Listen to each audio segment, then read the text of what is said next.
another former teammate of mine joining on the show, and a current Southern Maine Husky. He is in his fourth year.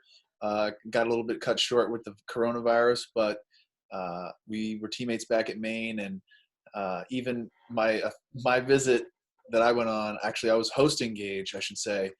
His official visit, I was the host for him. So we go way back, and there's even pictures of us playing 13U like tournaments and stuff. So we go way back. We've had some battles. He's from Cutler, Maine, a real small town. So we go way back, facing each other in junior league tournaments and all that sort of stuff. So it's good for me to welcome to the show, Mr. Gage Feeney. Thank you for being here. No, awesome. Glad you have me on, man. Been looking forward to it. Glad we got to do this. Yeah. So tell everybody who's watching a little bit of what your journey was like, and sort of what it was like coming from such a small area where, the town that you're in really doesn't produce the kind of athletes that you are. So kind of tell me the little story behind that. Yeah, absolutely. Been a fan of the game since I can ever remember. My father was a really good baseball player, so that was kind of instilled from the beginning. But just always was playing sports growing up. Big basketball fan, played a lot of baseball. But by the time I'd say around 11, 12 years old, I realized, I had a good enough talent to keep, playing on. I already had dreams of playing college baseball.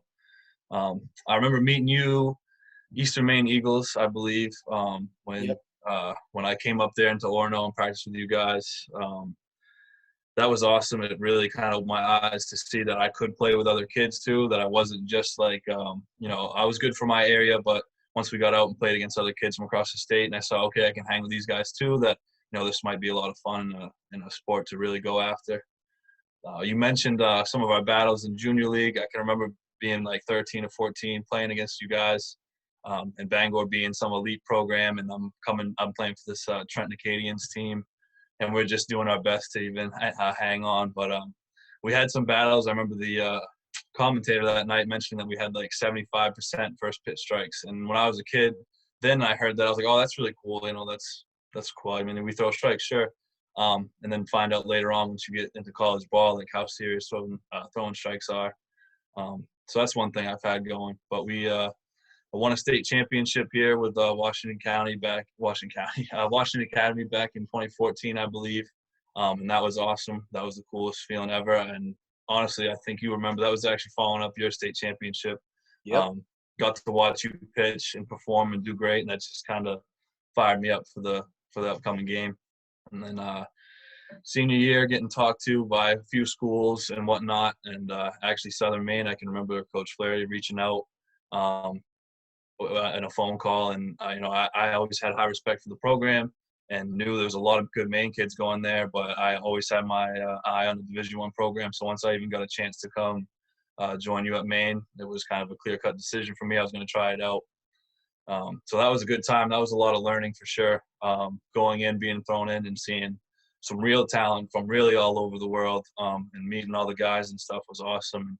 Really fell in love with the college baseball process of always practicing or in school or working out and all that stuff. And, it was a big schedule for sure and really busy, but I loved it.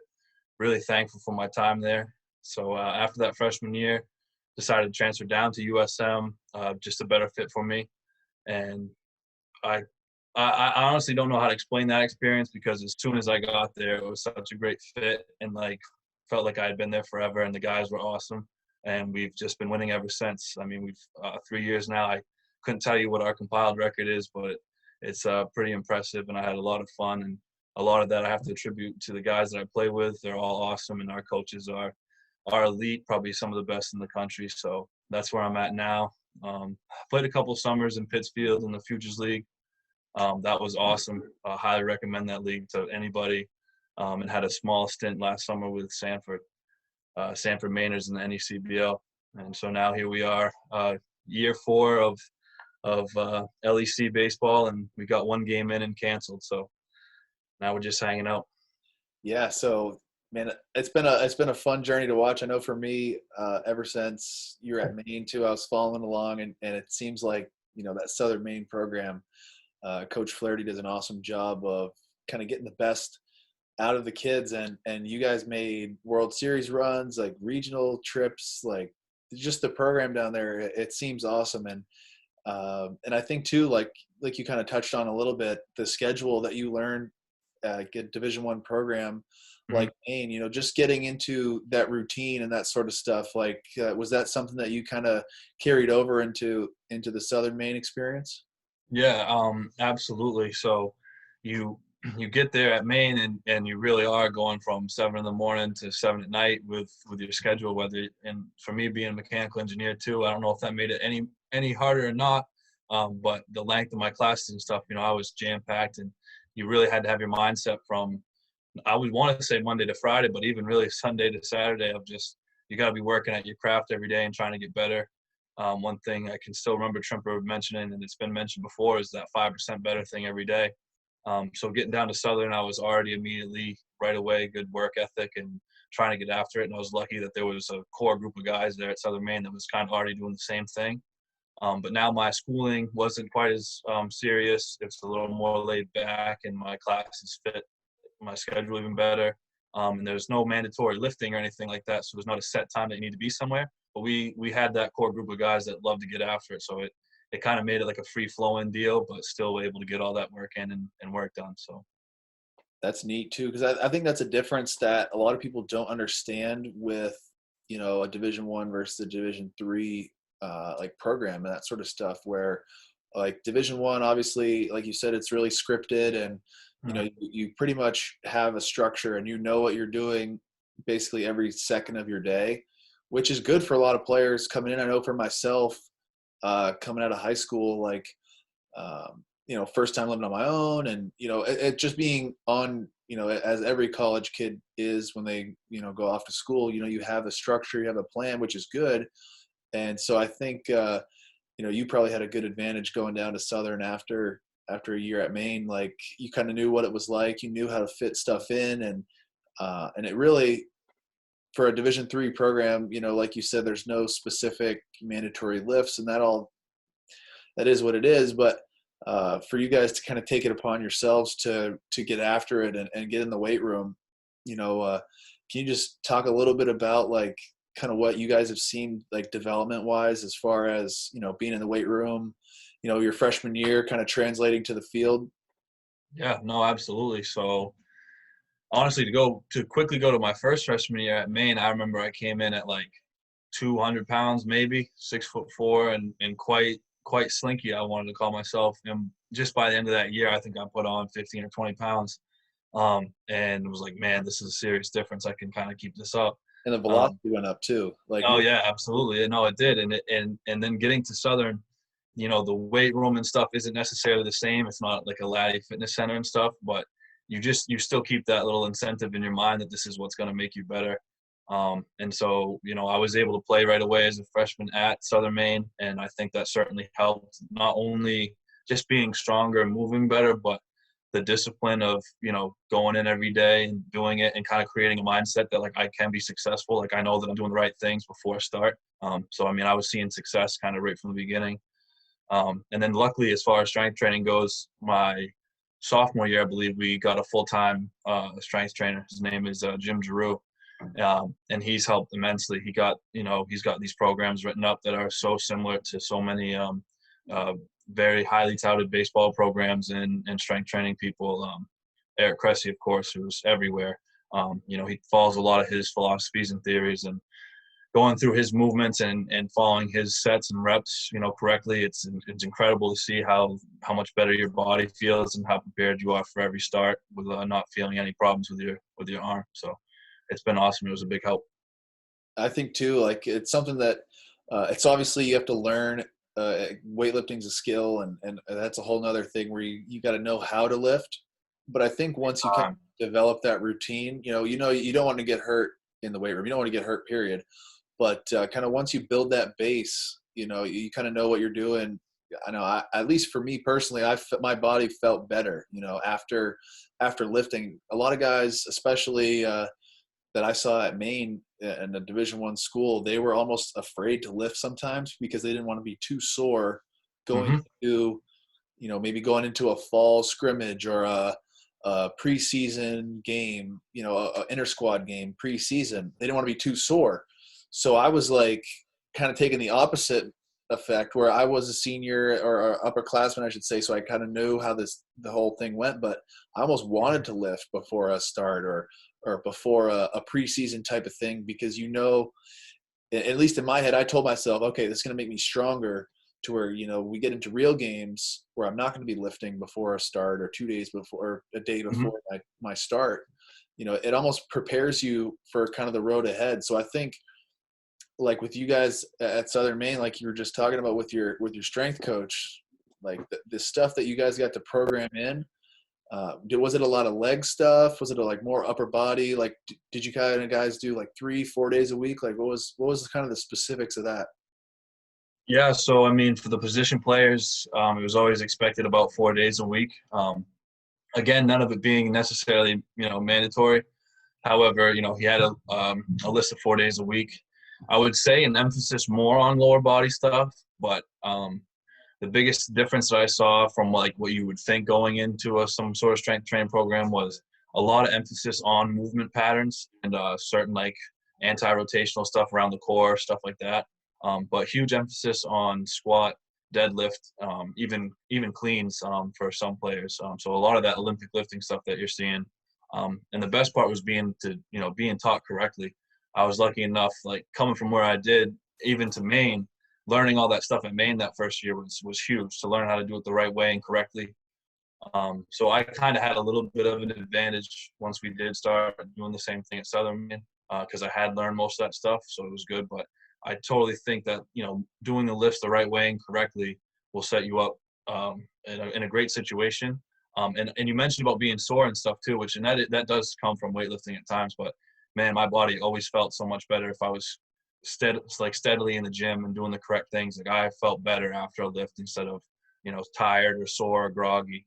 Always felt great. So that's something I still continue to try to get better at even. Yeah, and I think too, like the recovery stuff, kind of like the post lift, like a cool down type of thing, I think is extremely underlooked in like a high school athlete or somebody that wants to play at a higher level. Like the recovery, you can only throw so many baseballs. Like you can't.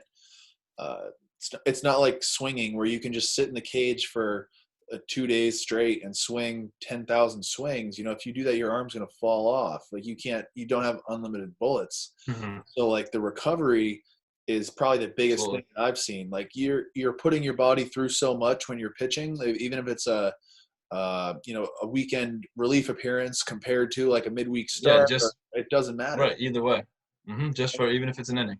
Yeah, and even if it's a regular day, like having those recovery kind of protocols, or you kind of know what you need, like the quicker that you can develop that, and the quicker you can kind of make that routine for you, I think it helps a lot of people out. And I know for me, it did a lot because early in my career, my freshman year at Maine went really well. I was an All-American that year, and I was riding high, and I just kind of took things week to week. I didn't really do much for my arm after the game. I just, pitched good. Let's move on. I never had That this sounds good, right? program hmm to follow. I thought, oh, things are good. We're good. Whatever we're doing is obviously good, right? Yeah. Yeah, it catches up to you though. So, Mhm. was there anything like when you were growing up, like high school wise, did you guys have recovery stuff, or what was it like? I know small town, maybe your dad might have been the pitching coach, I think, or something. So what was it like kind of in high school? Absolutely. In high school, so it's funny you mentioned this. I just had a chat with my father about this. So no, there wasn't a lot of warm up or cool down stuff like that in high school for me. But one thing I would say I did some sort of warm up. I certainly stretched a little bit.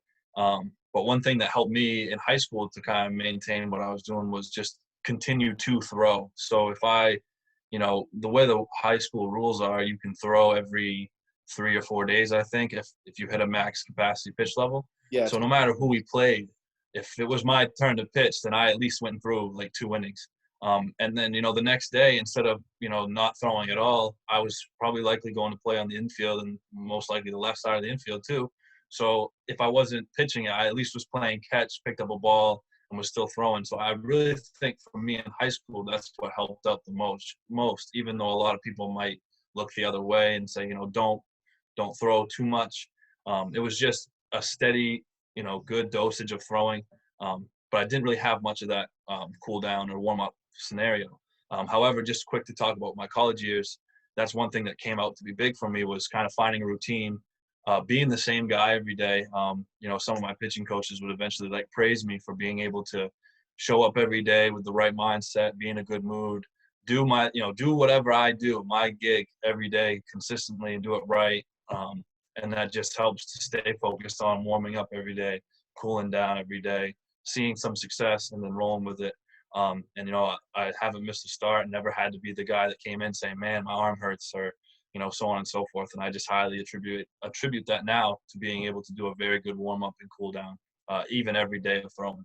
So. Yeah, it doesn't, like you said, it doesn't necessarily have to be a game day and that sort of stuff. And, no. And I think, that's something that I wanted to really get into with, all this punch out pitching stuff and really the whole foundation of, my pitching coaching philosophy and sort of stuff is you have to throw to grow. You can't just expect absolutely after a day of rest that, oh, I didn't pick up a ball yesterday, but today, I'm going to be, because I didn't throw. Yeah, it doesn't really work like that. And no. I've seen in my own experience that really if you don't use your arm, you kind of lose your arm a little bit, where I've taken time off from throwing and it could be at the end of a long summer season into the fall, and I didn't really deload properly. That's something that I really learned like my last couple of years at school. There's definitely your arm kind of goes in waves and phases. But to be able to understand it as a young player or as a high school player, especially once you transition to the big field and you're starting to get your body growing, you go through that maturing process as a high school player. For sure. The earlier you can get the recovery stuff nailed down, your arm will thank you. And the game is only going to be getting faster. The game is only going to be requiring you to throw faster. And so that might, I hate to try to predict future and all that sort of stuff, but if people don't have their arms taken care of with recovery and just like a structured plan, then it's going to be real tough for them to try to jump into a college game now, where in 2014, me touching 90 was like, man, this guy throws gas, to me leaving already now touching 90 up to 95. Like 95 is the new 90. Like no question. 95 is gas. 91, 92 is like, okay, that's got a little something on it, but it's really, and I'm sure you've seen it even at Southern Maine the past few years, the guys you bring in, that bar with velocity keeps going higher and higher and higher and higher. Like, was that true even at absolutely level? Yeah, no, I mean, and I'm not sure if you're necessarily referring to like relievers coming in the game, or you just mean the new kids coming in as freshmen throwing harder and harder. It could be both. Like it could be both. Yeah.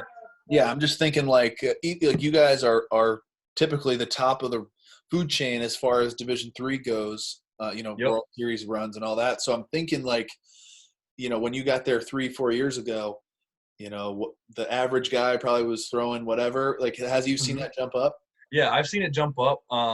I'd say slightly, only because I think just when I came in, the talent that was there was already ridiculous. We did have guys throwing 87 to 89, and then Rice being an outlier there. By the time he was done, like consistently in the 90s and topping out 94, 95. But what I definitely agree with the kids that come in each year, you just see that slight bump of the average fastball. I mean, some freshmen, would come in like my year and they'd be happy to be, throwing 80 miles an hour. Like, that's cool, like great. And now we have kids coming in this year, 2 or 3 of them already throwing 84, 85. And you're like, see, look, this kid hasn't even hit his like growth spurt or grown into his body yet. So you can already see the projectability of these kids and how much higher it is than certainly when I got there. So. Yeah, and I don't think that's going to go away anytime soon. No, like you said, it's going to just kind of continue to go that way as not only the technology grows of the game, but the game grows, and like people get so more specific, sport specific. I'm still a huge advocate of playing multiple sports, but because you're hearing this pool of kids that are all, the idea of getting better and stuff is just always going to continue to increase as it does in all sports. And you're just going to see that grow until right now 95 is the new 90, and who knows when 98 is going to be the new 90. You know what I mean? So yeah, it's one of those deals. And who knows, like it's sort of a trickle down too from, it starts at the highest level. Like every major league pitcher throws somewhere from 93 to 100, and the elite of the elite get up to 100 plus. And right. It's the average fastball and the average reliever fastball, which is incredible, and climbed. So, and that's not necessarily to say that everybody has to throw super hard. Like it's so much to do with what your personal goals are. Like for me, working with pitchers, just even in a short time getting this whole thing off the ground was like, right. Everybody has different goals, and people know what they want to do. And some guys, and I want to try to be realistic. Like if a kid, that's the best thing you can do. Yeah. I'm not going to lie for a kid. If they're going to ask me to, put a word in at UMaine for me, like, I'm not going to lie and say, oh, this kid's a super hard worker and he's up to, just because he's working with you. Right. He's working with me. I'm not going to just go and lie like that. So it's going to have to be like, people need to be realistic a little bit. There's always room to grow and things, but if your goal is to play in the big leagues, okay, velocity has to come at some point. You've got to bring that into your game. If you're looking to play Division I, okay, goals change a little bit. So everybody should, at least in the high school level, set some goals. Like, do you just want to be the starter on the varsity team? Like you can kind of see, even as you grow up, like the types of kids who want to stick around with things. So sort of at a younger age too, you can kind of tell, like, okay, is this going to be for me?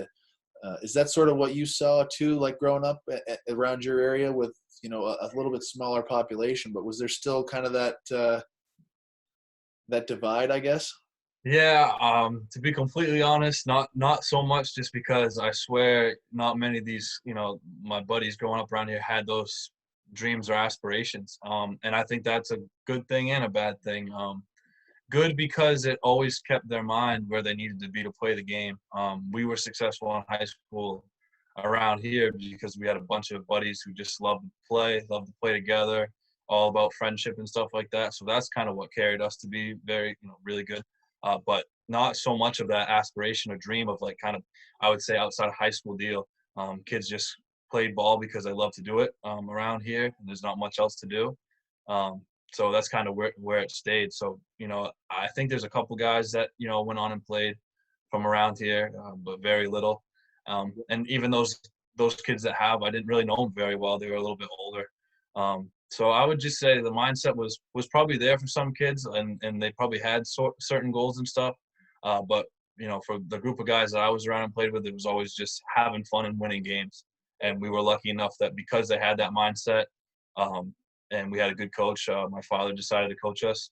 We were able to be very successful and, win a state title. So he was, I remember even talking with him because the state championship that game we played before you guys did.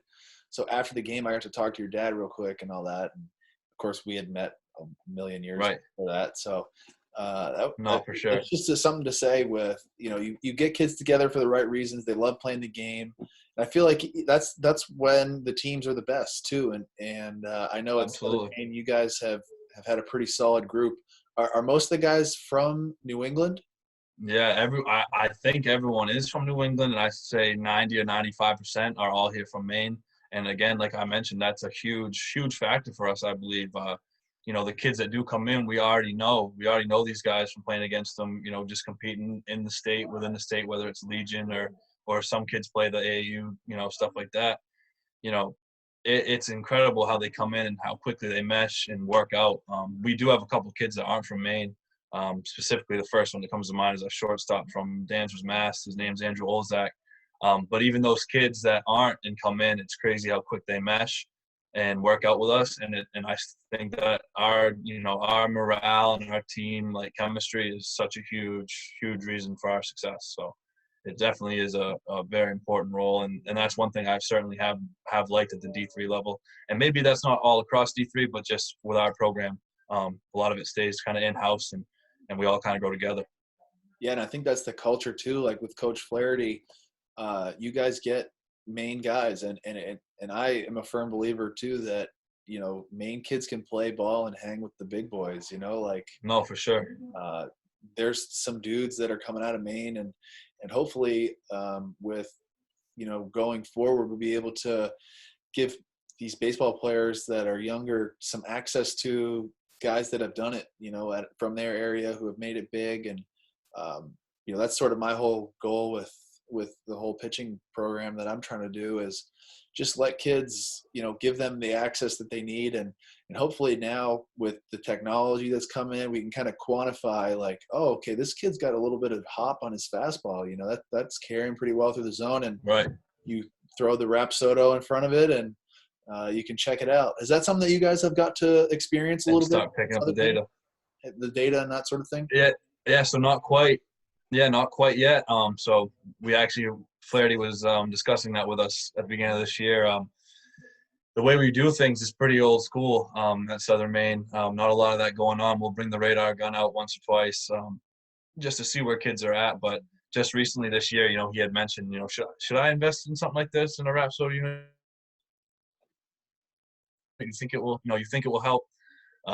And I think the answer is yes, it will help. But you get a couple of our old heads, and I'll shout out Cuppy real quick. He said, "Yeah, that'd be great, but I think all that's going to do is show how many lackadaisical swings I take in the cage while we're practicing." And I just, that got me laughing.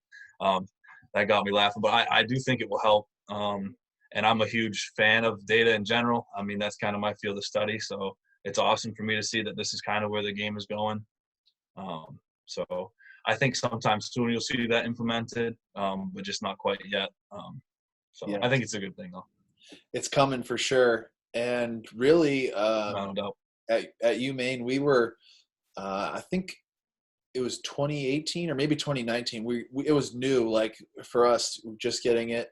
I know there were talks to try to get like a TrackMan system for our. Yeah, that would be awesome. Like that would be awesome. That's sort of the next wave, I think, for the D1 schools, is sort of the TrackMan, and just overall like having something at the field where you can see launch angle in like a game type situation for hitting.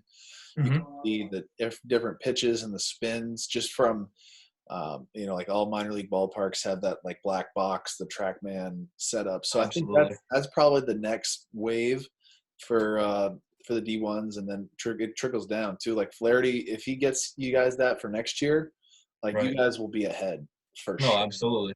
And I think it's a great tool for development for sure. And I think you'll still see it's one of those things. It's almost a slippery slope where you're going to get a lot of advantages from it, and then you're still going to see those players who might not replicate the perfect launch angle, or might not have the most efficient spin, but are still doing the important things like getting outs or getting on base and having a huge impact for your team. And that's one of the more interesting things that I've looked into. Is I love all the data, and it certainly has something to say. But baseball is one of those funny games where you think you do something perfect or right, and the result's terrible, or you do something that's really not good at all, but the result is just what you need it to be. So that's one of those big discussion things that I do like with all this new stuff coming in. And if we do get a system like that, like a Rapsodo unit, I think we'll definitely get the most out of it. Totally. And for you guys to be able to, the thing that I'm most excited to, like, that's my goal, is to try to get, my own Rapsodo and Edgertronic, and like just the camera, the whole pitch design setup. I'm most excited to dive into that, because this is something that I'm kind of hypothesizing, but as a high school pitcher, let's say, like if you can develop an elite slider, or a slider that has like the perfect spin on it, like you can get to college based off of that pitch. Like your development ceiling doesn't stop at age 16 once, because I'm thinking that like this is still me guessing, but like it really doesn't matter what your spin efficiency and spin rate is unless you throw above 80 miles an hour. Like I'm guessing you can still hit 75 with a high spin rate up in the zone. Right. I'm guessing you can get the barrel to that. So I'm thinking Exactly. you got to have that development to where, okay, I have this really good spin on my fastball. I know how to throw my curveball, my slider properly. Right. That's sort of what my vision going forward is. It's like, okay, if you can develop these kids with these pitches that are having the right spin and getting them for a feel for it at a younger age, especially with breaking balls, that's going to start to play Right. so much more is the breaking ball spins and being able to really spin the ball with, fastballs or curveballs, whatever. Is that something Absolutely. like with curveballs with you growing up? Was that something you started early? You said you had a pretty good feel for your Hmm. breaking ball. We were talking off camera, but did you start throwing curveballs early, or what was that like? Yeah, very early considering what other people were doing around me. I also kind of grew quicker than most kids, but I remember I would say 10 or 11 years old maybe, and my father just kind of the introductory, like, all right, this is a curveball, not much to it, just make sure you kind of grip it this way and not necessarily snap your wrist, but just make sure you kind of get that karate chop, don't give up on it kind of pitch. And so I can remember in Little League that being a part of my in my arsenal, being able to throw a curveball. It was a good spinner. It certainly was a easy to detect curveball, but it had enough break and enough movement and was slower off the fastball that it was still a very successful pitch for a long time. So I was one of those kids that definitely threw it at a young age, and I just think as long as you are throwing it correctly, that there really is no problem with that. So Yeah. That's another thing I'm really curious to start to dive in a little bit more is, um, I'm sort of on the side, like from a development standpoint that like you kind of want to wait a little bit for that yep, changeup. I mean, for that curveball and to kind of start with a changeup. yeah, But that's one thing I would agree with too. That's something that I didn't necessarily have to throw because of kind of like who I had around me, the competition level and stuff. Like I was already kind of you getting can away with a throw it. fastball, with a Yeah. fastball. But that's one thing definitely would agree with you. Wish I would have started working and developing a changeup at a younger age, for Yeah. sure. Just to like with the younger kids, especially, like it can be a little challenging with having smaller hands. Like Hmm. I working with some kids this off season was trying to start to show like the little leaguers a little bit of way to throw a changeup, and it was tough for a lot of kids at first with the small hands. But if you can just overall develop a feel and I think especially with a breaking ball, your last year of little league, I think for me was when Hmm. I my last year of little league was when I started throwing a breaking ball, and I was 13. I was an old little leaguer. I Right. got 5 years of it, Right. but it was something that I think I would have even loved to try earlier. And I think there's a point where you're throwing it too much or whatever, but it's that you got to have the instruction of it properly Hmm. to where you're not going to wrench your elbow at a young age. But that's something I'm looking Absolutely. forward to starting to at least try to implement with some kids is a little bit earlier, talking about breaking balls, ways to spin it. And either maybe that's just starting to throw like a football a little bit more. That's another tool that I'm starting to look at Right. younger kids is if you can throw that football and you sort of have that coming out of your hand, it'll basically translate to that slider or a curveball grip down the road. So maybe like a tool like that, that's something I know you could No, absolutely. football. Even if it's not a Yeah, even if not necessarily a tool, I can remember that first year at Maine, not really, I had the same curveball. It was high school. It was a very loopy and slow curveball that I could control for strikes, but was very recognizable. And that's just one of the things I remember working on when I was there with you is, hey, let's try a slider. Let's throw a harder breaking ball. And the first cue that worked for me that I remember you relaying to me was, think fastball all the way and kind of throwing like a football, kind of get your hand on the side like that. And honestly, for a month or two there, I was throwing a really nice slider, and I thought I was going to have a slider forever.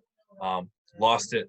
I don't know if it was out of nowhere or it just kind of happened over time, but I can remember that being a very good cue that certainly helped me throw a slider. So Yeah, and it doesn't like, and at least with me, that was sort of the first. I learned more of a cutter, I guess, right off the bat because in high school I didn't really pitch that much, freshman and sophomore year. I threw hard enough where I could just blow kids away with fastballs. But the summer before my junior year, I think, was one of my catchers.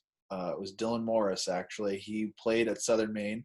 He was catching me. Right. He goes, "Hey, like, do you throw a curveball?" I was like, "Yeah, but it kind of sucks." But No, right, right, right. messing around like a day before a game and just were like, all right, let's try this cutter, or we call it a cutter, but it was more like a slider. And it just like, for me, I was lucky to like catch on to it pretty quick. But I think Right, a lot of kids, at least in the state of Maine, the talent level isn't necessarily top notch. You right, still have the elite guys, where there's Division I players every year. right. At the top every year for sure. Yeah, so the more I think that people can develop, a little bit better breaking ball earlier, you probably could see even more kids maybe get a shot at a Division I or a Division II, III. You can get a college baseball opportunity and find a home somewhere, and are you kind of on the same boat where you start throwing it early, like you kind of keep the feel for it? Yeah, so I think so, and I think that the first step is definitely that fastball and that fastball command. And I think that's something kind of obvious when we start talking about breaking balls again. But being able to control your fastball and not walk guys and stuff like that, once you do have that down, the earlier you can learn that secondary pitch, whether it's a breaker or a changeup, is huge. I mean, so many kids now still come into our program. They have a pretty good fastball. They throw hard, but it's the ones that do already have a feel for that next pitch. We spend a lot of time like working with the guys. Like, okay, we need to make this breaking ball better. Or man, you don't even have a changeup because you probably never even needed to use it. So, if I was to speak to those kids, any of those young high schoolers, maybe being able to first get that fastball located and total command of it, work on that secondary pitch as much as you can, and make it something that you just feel out. You mentioned with the kids, the small hands.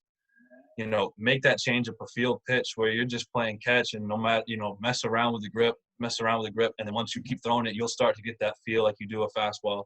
And you just got to stay with it. You got to stay with what you're trying out. You can't try something for a day, not see much progress and, kind of can it. You got to be willing to, stay headstrong and keep working on it, knowing that it will get there one day. And then once you do see that success, and you mentioned find that feel, it's easy for it to kind of stay with you. I mean, people do lose pitches, but once you do get a correct feel, it all becomes muscle memory, and you're not thinking about it anymore. So Yeah, and it's a constant struggle, I guess, where you want to throw a million sliders every day if you're trying to work on it, but at absolutely, the same time, you kind of have to save your bullets a little bit if it's during the middle of the season. And there's certain ways where you can kind of structure a bullpen to throw more sliders, or there's ways to work on stuff even in season if you're trying to absolutely. pick up a new pitch or kind of refine something. With you guys week to week at Southern Maine, do you guys do a lot of scouting reports or in conference more? Like, do you guys have reports and meetings and stuff like that? Yeah, so we don't necessarily meet up about them.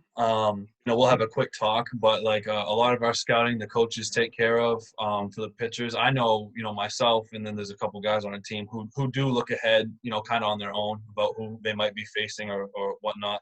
But our coaching staff does an incredible job of scouting reports, and like once it comes game time, it's just a quick kind of ask a question or like have a sheet up and be like, all right, this is how we're going to attack these guys. This is how we're going to do it. But one of the biggest things as pitchers that we get preached is, regardless of who we're playing, pitch to your strengths. Like, do what you do well. Find your gig. Like, what is it about you that makes you a good pitcher, and then do it. Then if you run into someone whose strength matches yours, then you feel that out. You still want to attack them. You still want to give them your best stuff.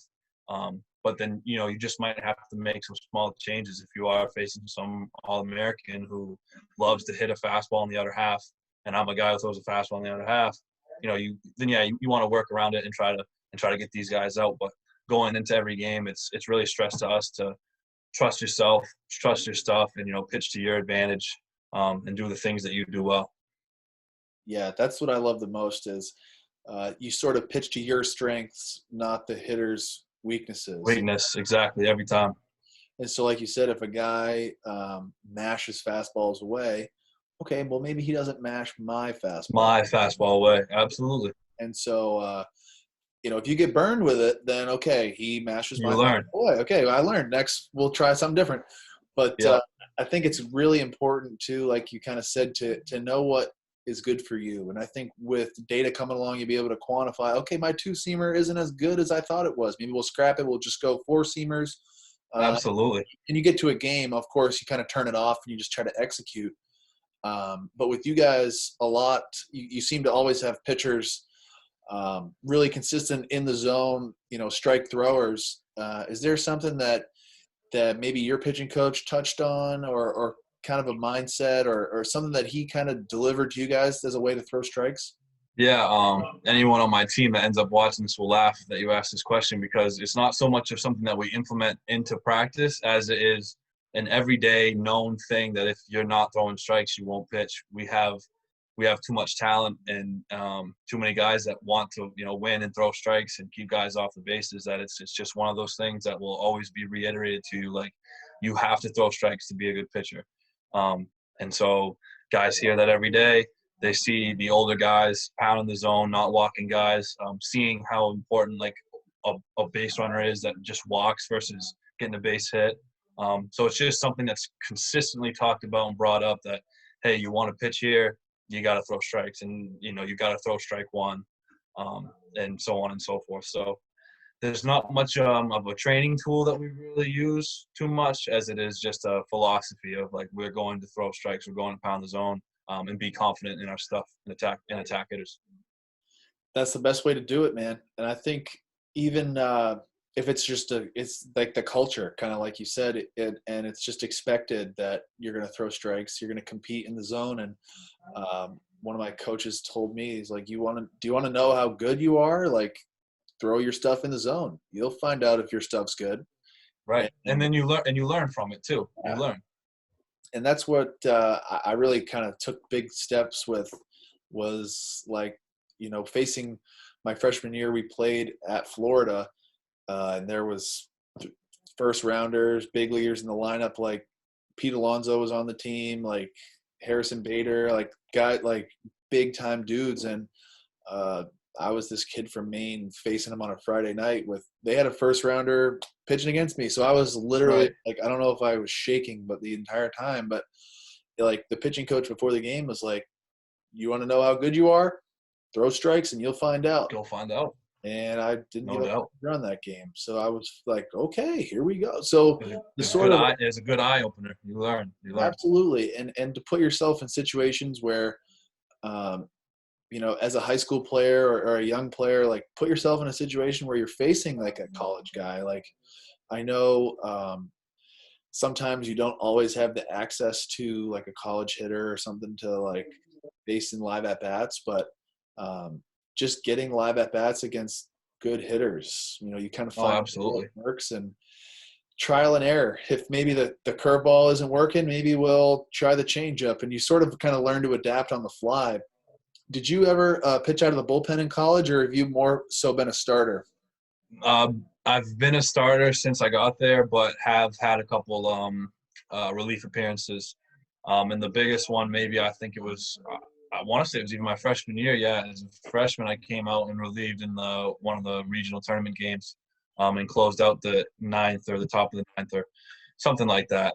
And that was electric. That was something else that's so cool to go from being a starter, knowing you're going to pitch what day and going through your routine to, hey, we might need you out of the pen today. And then you go into a situation you've never been in.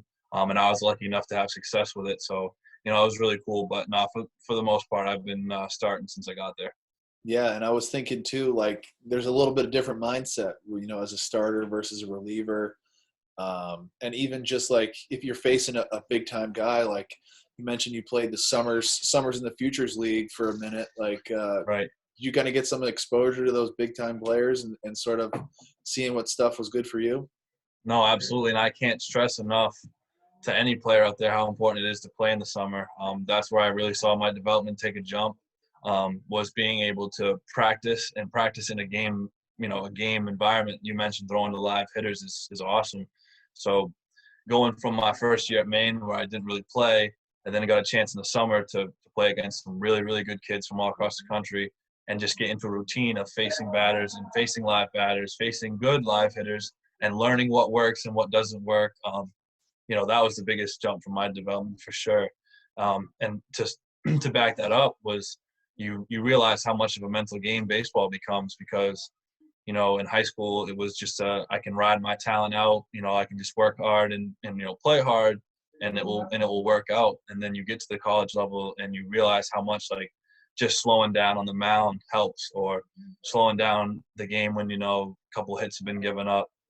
Learning when you can walk a guy because he's a great hitter and you got two runners in scoring position but first base open. All of those little things about the game of baseball that you learn from simply just playing the game. And so I highly recommend that to any player out there looking to get better, to keep playing as much as you can and go after it in the summer. So.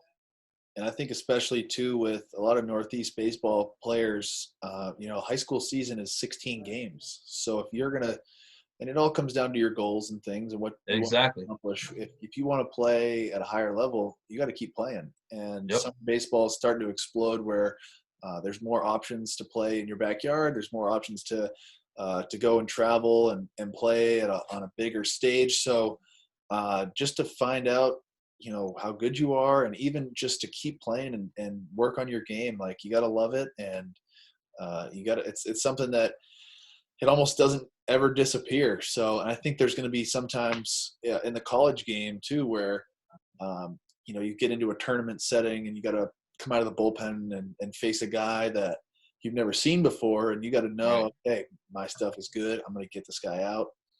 Oh, absolutely.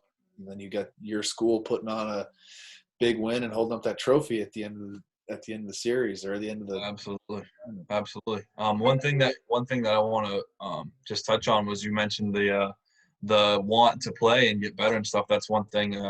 Talking about kids from my area, maybe they might have wanted to do what I did, but it came down to like me traveling up, at a young age in middle school, traveling up to Bangor, or Orono, which is 2 hours away, to go practice from like 8 to 10 at night, or whatever it was, and I was that one kid who always went to do that, always did what I could to get out and play as much as I can against the better kids, so that's one thing that I certainly say will always have helped, is just looking to get out and play no matter what the situation or the cards that you're dealt. So that's awesome. I'm on board with that 100%. Absolutely. Real quick before we wrap it up, do you have any messages or any kind of like words of advice for a college player who's going to transfer as a result of the virus and kind of getting the extra year? Do you have anything that maybe you would look for, or something that like some general advice? I know myself personally, I like to tell young kids, like, is the school good for you academically, athletically, spiritually, socially? Do you fit into all of that? Like, that's kind of my way of doing it, but what do you have? Any I'd have to agree with you completely. And then just to make sure when you do make said jump that you go into it with a completely open mind. Have expectations for yourself for sure, but go into it with an open mind, be very very open, I guess is the way I'd put it, and just like accepting of the changes and stuff like that. And then as soon as you can, buy into that team's philosophy. I mean, you have that choice now, I assume, if you're looking to change schools or whatnot, make sure that you just take a good amount of time to look into that. And then once you do go in there, go at it with everything that you've got, and continue to have that want and desire to get better every single day. There's always something that you can work on, not even just pitching related, but life related, anything, health, everything. So just when you do find that school you think you're going to go to, go into it wide open. Don't hold yourself back. That's some good advice, man. I think it's going to be cool to see next year. I know you mentioned before that a lot of the Southern Maine guys are coming back for another year, and you might even see a little bit of reshuffling on the Power 5 college baseball setting too. You see some big guys go away if they were seniors or whatever. So I'm excited. It'll be cool to see what kind of the aftermath is. And there's a whole lot of uncertainty right now, of course, with the virus and all that. But all in all, man, I appreciate you taking the time to come join the podcast. And hopefully we'll maybe check back in with you as the season starts next year. Or I'm going to try to keep this going every week. So no, absolutely. Would love to be a guest again. Sweet, man. I'd love to bring you back. So Perfect. thank you. We'll wrap it up there, and we'll see where we end up for another episode. Perfect. Thanks, Justin.